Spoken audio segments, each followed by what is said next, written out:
On Sunday, we had the French Grand Prix. And oh my gosh, it's just a wonderful, outstanding race. And oddly, I'll be honest, it's kind of weird. As much joy as it brought me, I mean, it was just tense and fun, and it came down to tire strategy.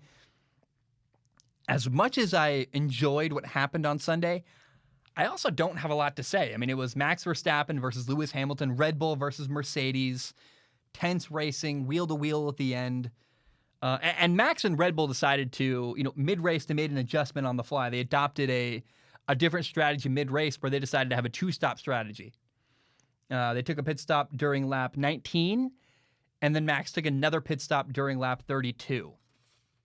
And Sergio Perez managed his tires very, very well and was in the mix the entire time.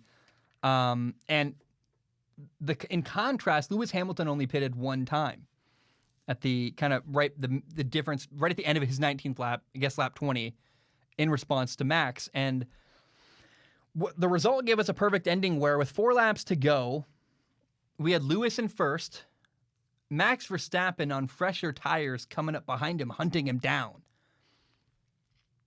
It was wheel to wheel, and then on lap 52 of 53, right at the end, I mean, down to the wire, you're waiting, like, Max is trying to chase down Valtteri Bottas. He passes Valtteri Bottas, and you're like, how quickly can he get to Lewis? Can he pass him in time before the race ends? And lap 52 of 53, Max passes Lewis in first place for the lead and the win.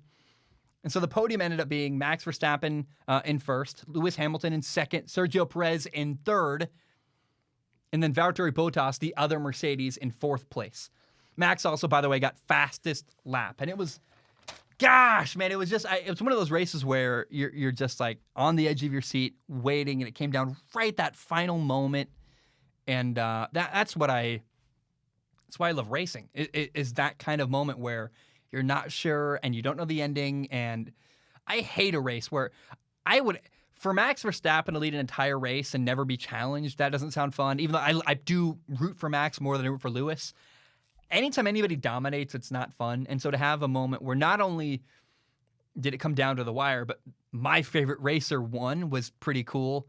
I'm rooting for, it feels like Red Bull week to week is becoming increasingly less of an underdog, but Mercedes is the top dog and has been for years in Formula One. So to feel like, hey, Red Bull really has a chance to beat Lewis and Mercedes this year, that's awesome to me. So right now, Max has remained in the lead in the driver's standings. Max is in first place with 131 points, where Lewis is in second with 119. Nobody else is close to them. And then in the team standings, Red Bull is in first with 215 points, 215, and Mercedes is in second with 178 points. Then there's only 2 teams in the battle for third place. You have McLaren has 110 points. They're in third right now. And Ferrari's in fourth with 94 points. Nobody else is close to them to challenge them for third right now. In France, by the way, this past race, Ferrari got 0 points. McLaren got 5th and 6th place. So McLaren got a total of 18 points for the day. Ferrari got nothing. So McLaren widened the gap in this race. And just, I guess, what's the math there? 110 minus. So Ferrari must have been 8, because that's an 18-point difference. It's a 16-point difference. So, yeah, Ferrari must have been in the lead going into the race, and then McLaren took the lead from them for third. So it's just back and forth, Ferrari-McLaren. It's really, really fun. I'm really enjoying that matchup. I did take note that Valtteri Bottas was upset with Mercedes. There was a moment where on the team radio, he yelled and was upset.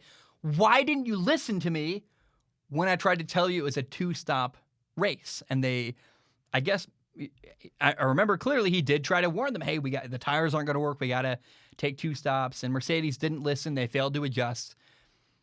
And I am telling you, people get mad at me when I say this. And I know the result was good this week. The French Grand Prix, Valtteri Bottas got 4th and was in the mix the entire time. But that relationship between Valtteri Bottas and Mercedes, that relationship appears to be souring. Every time we watch a race, there's another reason to go, huh. And it might just be wishful thinking. I might be like looking for problems that aren't there, it's very possible that it's called, what's the word for that?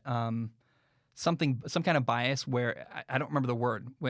When you kind of want something to happen, so therefore you see it all the time. I acknowledge that's possible, but I just keep seeing little moments where, if you want to believe Valtteri Bottas has problems with Mercedes, it's very easy to feel that way. And I never feel that way with Sergio Perez and Red Bull. In fact, Red Bull right now has got to be ecstatic how well the move to add Sergio Perez is paying off. His tire management is phenomenal. He's been outperforming the Mercedes number 2 driver, Valtteri Bottas. He's a great team player with Max Verstappen. He's not getting in Max Verstappen's way. He's like, I'm happy to be here. I want to contribute. If I win a team title, that's good for me. I know I'll never be a world champion. That's Max's role. I get it. That's fine. And he brings a lot of value to Red Bull. So Red Bull's very happy with Sergio Perez. And really the only other thought I have from this race is just that the track was hideous. The track circuit, Paul Ricard, I'm sure there's some French way I'm supposed to say it, Circuit de la Ricard, or something like that. It sounds really stupid. But I'm sure there's some better way to make it sound more French.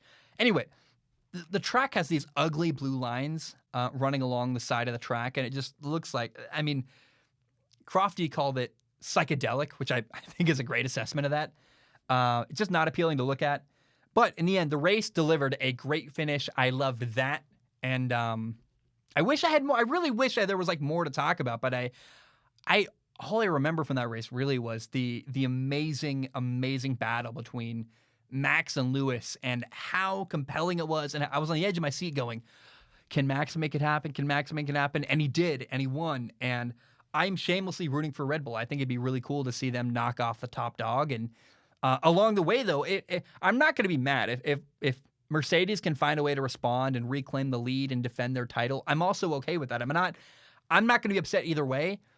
But as long as it's competitive and close, and I'm not sure who's going to win till the final race or two, that works for me. I just don't want Lewis or Max to win by 80 points and have it be a blowout and not interesting. So as long as it's close, I'm happy there. And right now, it's really close and really interesting. And seems like Red Bull is the team to beat, actually, in Formula One, which we'll see if that continues. We got a back-to-back-to-back races, so should be really, really fun.